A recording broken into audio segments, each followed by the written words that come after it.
যারা কোনো একজন ইমানদারকে অন্যায়ভাবে ইচ্ছাকৃত হত্যা করে দিল, একটা হলো অনিচ্ছাকৃত গাড়ি নিয়ে যাচ্ছি, খেয়াল করি না একজন মানুষ ভ্যান নিয়ে রাস্তা দিয়ে উঠছে, অ্যাক্সিডেন্ট হয়ে মারা গেছে, এটা তো ভুলবশত। ইচ্ছাকৃত কাউকে যদি হত্যা করে দেন, ফাজাযাউহু জাহান্নাম, তার শাস্তি হচ্ছে জাহান্নাম। এ তো আরো অন্যান্য অপরাধেরও শাস্তি জাহান্নাম, কিন্তু এরপরে আল্লাহ বলেছেন খালিদান ফিহা, ও ওখানে চিরস্থায়ী থাকবে, বের হবে না। আপনি কি এটা জানেন না?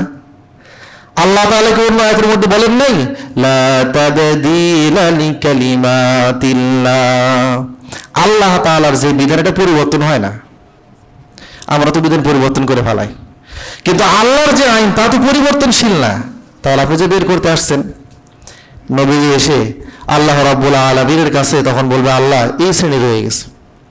আল্লাহ রাব্বুল আলামিন ঈমানদার হওয়ার পরেও যারা হত্যাকারী, এদেরকে নবীর শাফাআত তাদের ক্ষেত্রে গ্রহণ করবেন না। আপনি যান। তবে মুহাদ্দিসিনে ইকরাম তারা ব্যাখ্যায় লিখেছেন যে আল্লাহ পাক তাদেরকে বের করবেন না, করা না, যেহেতু ঈমান আছে। কিন্তু কতদিন পরে এটা আল্লাহ তাআলা নিজেই ভালো জানেন।